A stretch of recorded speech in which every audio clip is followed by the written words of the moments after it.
अल्लाहुम्मा सल्ली अला सय्यिदना व मौलाना मुहम्मदिन व अला आलि सय्यिदना व मौलाना मुहम्मदिन व बारिक वसल्लम।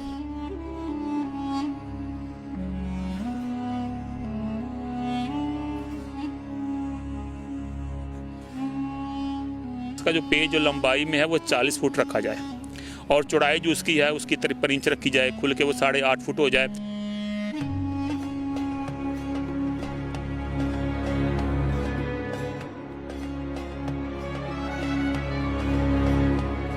पहले भी कुरान पाक का एक तवील नुस्खा तहरीर किया था जिसको अरब बुक ऑफ वर्ल्ड रिकॉर्ड में शामिल कर लिया गया था।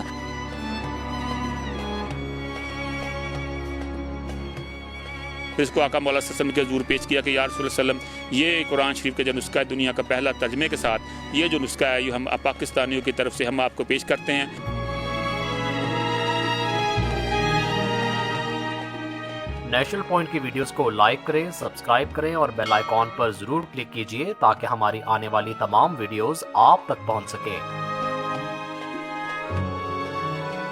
बिस्मिल्लाहिर्रहमानिर्रहीम। अल्लाहुम्मा सल्ली अला सय्यिदना व मौलाना मुहम्मदिन व अला आलि सय्यिदना व मौलाना मुहम्मदिन व बारिक वसल्लम।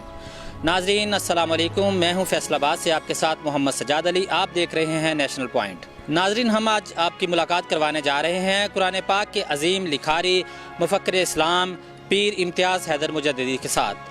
आइए उन्हीं की कहानी सुनते हैं, उन्हीं की ज़ुबानी, जिन्होंने तहरीर किया है दुनिया का सबसे बड़ा रंगीन उर्दू तर्जमे के साथ कुरान पाक। यहाँ पर हमारे साथ इस कुरान पाक के इस अजीम नुस्खे के जो लिखारी हैं, कलमकार हैं, राइटर हैं, वो हमारे साथ मौजूद हैं। उनका नाम है पीर इम्तियाज़ हैदर मुजद्दिदी।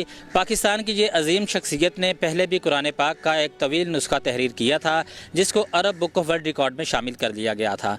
अस्सलाम वालेकुम। वालेकुम अस्सलाम व रहमतुल्लाहि व बरकातुहू। इम्तियाज़ हैदर साहब, आपने अल्हम्दुलिल्लाह कुरान पाक का एक अजीम नुस्खा तहरीर किया है। इस हवाले से हमारे नाज़रीन को बताएं कि ये ख्याल आपको कब आया, कैसे आया। इससे पहले भी आपने एक तवील तरीन कुरान पाक लिखा जिसको अरब बुक वर्ल्ड रिकॉर्ड में शामिल किया गया। तो आप क्या बताएंगे हमारे नाज़रीन को इस हवाले से कि मजहबी अक़ीदत और एहतराम में आपने आपके इसके मकासद क्या थे आपको इसको लिखने के? यार जी, ऐसा है कि ये जो कुरान शरीफ जितने भी तहरीर हुए हैं इनका लिखने का मकसद इस्लाम और पाकिस्तान की खिदमत है और लिखवाने वाले ज़ाहरी बात है मेरे पीछे बुज़ुर्ग हैं जनाब वसल आज़म हज़रत सैयद ताहिर सनैन असद शाह सरकार, लाहौर में इनका दौलत खाना है। तो उन्होंने मुझे मोटिवेट किया था इस तरफ कि आपको कुरान शरीफ जो है ना ये दुनिया के बड़े से बड़े नुस्खे कलमी नुस्खे मरतब करने चाहिए ताकि जो है अल्लाह पाक की रहमत और तवज्जो हमारी तरफ हो और बसीयत कौम जो है हमें अल्लाह पाक की बरकतें मिलें, सरकार दो वसल्लम की रहमत मिले और हम जो है अक़वाम आलम में जो है अच्छे तरीके से आगे निकल सकें। जी, इस वक्त आपने जो नुस्खा तहरीर किया है ये 2 जिल्दों के अंदर है और ये दुनिया का आपका दावा है कि ये दुनिया का सबसे बड़ा कुरान पाक है। इस हवाले से बताएं हमें कि इसमें आपने ख़ताती करते हुए कितने रंगों का इस्तेमाल किया, इसकी जिल्दें कितनी हैं, इतने इसके सफ़ात कितने हैं और इसका साइज़ क्या है? इसका जो पेज जो लंबाई में है वो 40 फुट रखा जाए और चौड़ाई जो उसकी है उसकी 53 इंच रखी जाए, खुल के वो 8.5 फुट हो जाए।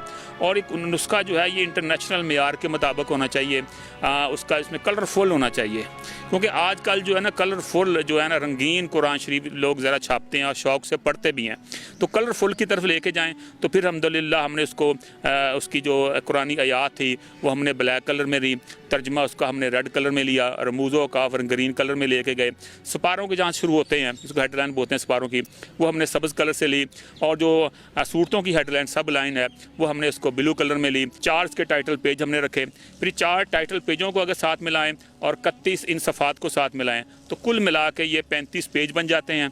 और फिर इसमें हमने अल्लाह रसूल के नाम भी ऐड किए। इसको हमने 12 रजब को शुरू किया था, 1 रमज़ान बीच में आया था, फिर दूसरे रमज़ान की 27वीं रात को मैंने ये ख़त्म करके फिर इसको आका मौला सल्लम के हज़ूर पेश किया कि या रसूल सल्लम, ये कुरान शरीफ का जो नुस्खा है दुनिया का पहला तर्जमे के साथ, ये जो नुस्खा है ये हम पाकिस्तानियों की तरफ से हम आपको पेश करते हैं, कबूल फरमाएँ और पाकिस्तान के ऊपर आप खैर फरमाएँ। जी, 4 रंगों में ये नुस्खा लिखा गया है और इसको वर्ल्ड रिकॉर्ड में शामिल करने के लिए आपकी तरजीहात क्या होंगी, उसके लिए आपने क्या इक़दामात किए हैं? आपने इस स्टोरी को आगे उनको मेल किया है और इस किताबी नुस्खे को आपने वर्ल्ड रिकॉर्ड के लिए शामिल करने के लिए जो आपको मावनत चाहिए सरकारी लिहाज से वो मिल रही है या नहीं? इसमें यह है कि इसकी ओपनिंग की थी कमिश्नर फैसलाबाद जो मौजूद हैं साकब मनान साहब इकबाल स्टेडियम के अंदर। तो यहाँ पे इसकी ओपनिंग हुई थी तो वहाँ पे कमिश्नर साहब ज़ाते खुद शरीफ लाए थे और क्योंकि कमिश्नर हाउस ने लिखवाया था और कमिश्नर हाउस ने इसकी ओपनिंग की। तो फिर कमिश्नर हाउस की तरफ से ओपनिंग की गई, तो कमिश्नर साहब ने जब ये नुस्खा देखा तो देखने के बाद उन्होंने कहा कि हम आपको इसलिए हम आपको सदारती अवार्ड के लिए जो है ये रिकमेंड करते हैं फैसलाबाद की तरफ से, और आपकी ये बहुत बड़ी मेहनत है, आपने तारीख रकम की है। तो जब सदारती अवार्ड के लिए नामजद कर देंगे, जब इसलिए बात पहुँच जाएगी, तो इंशाअल्लाह ताला फिर ये बाकी मामला भी सारे हल हो जाएंगे। आपने ये जो अजीम नुस्खा तहरीर किया है, इसको आपने ज़ियारत के लिए इकबाल स्टेडियम फैसलाबाद में रखा। आने वाले वक्त में आप इसको आम इंसानों के लिए, इसकी ज़ियारत के लिए क्या अहतमाम कर रहे हैं और उसके लिए क्या इंतज़ामात किए जा रहे हैं? ज़िले इंतज़ामिया इस मामले में और हुकूमत की जानिब से आपको इस मामले में कोई सहूलियात दी जा रही हैं या नहीं, ताकि ये जो अजीम नुस्खा है इसकी ज़ियारत करके लोग जो हैं वो कल भी सुकून हासिल कर सकें? अपना सजादी जी ऐसा है कि ये बहुत बड़ा नुस्खा है और इसकी ज़ियारत के लिए तमाम करने के लिए बहुत सारे वसाइल की भी ज़रूरत होती है और इसमें प्लेस की भी ज़रूरत होती है, इसमें सिक्योरिटी मेजरमेंट भी को देखना पड़ता है। तो ये काफ़ी वसाइल का काम है। तो आपके चैनल की वसासत से मैं ये भी कहना चाहता हूँ कि जो दोस्त इस कुरानी खिदमत में हमारे साथ चलना चाहें तो वो हमारा साथ भी दें, ताकि हम इसको अच्छे तरीके से ऑर्गेनाइज़ कर सकें।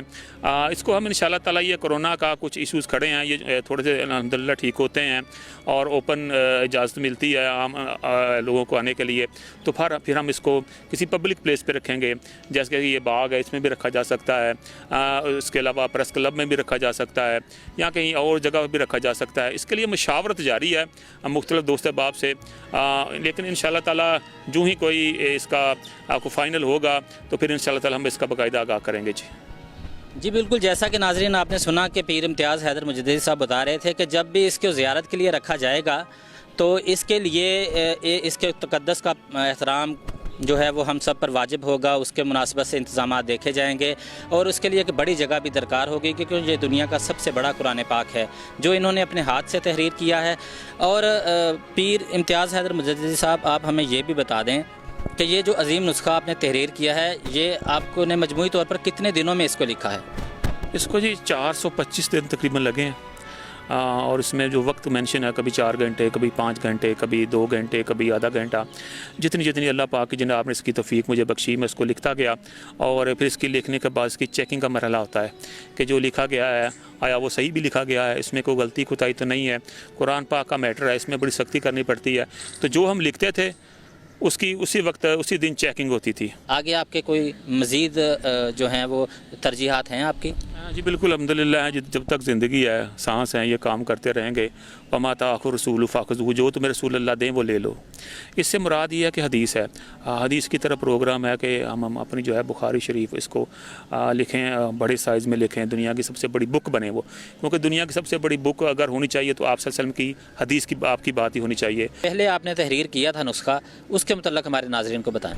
जी बिल्कुल, अल्हम्दुलिल्लाह 3411 फीट था, लंबाई थी उसकी, 27 इंच उसकी चौड़ाई थी। तो वो इस तरह लंबाई में ये 1.25 किलोमीटर तकरीबन बनता है, वो नुस्खा था। तो वो अल्हम्दुलिल्लाह हमने तहरीर किया था। लेकिन उससे वो जो नुस्खा था उससे पहले भी लंबाई में नुस्खे मौजूद थे, और उसमें मिस्र का नुस्खा था वो 2300 फुट था, इंडियन नुस्खा था वो 3000 फुट था। जी बहुत शुक्रिया पीर इम्तियाज़ हैदर मुजद्दिदी साहब। जैसा कि नाज़रीन आपने इनकी गुफ्तगू सुनी, दुनिया का तवील तरीन कुरान पाक लिखने के बाद अब इन्होंने दुनिया का सबसे बड़ा कुरान पाक लिखने का दावा किया है, जिसके रंगीन लिखा गया है, उर्दू तर्जमे के साथ लिखा गया है और अपने नाज़रीन के लिए उसको ज़ियारत के लिए पेश भी कर दिया गया है। अल्लाह ताला इनकी ये खिदमत जो है वह कबूल मंजूर फरमाए। अपने मेज़बान मोहम्मद सजाद अली को दीजिए इजाज़त। अल्लाह निगहबान।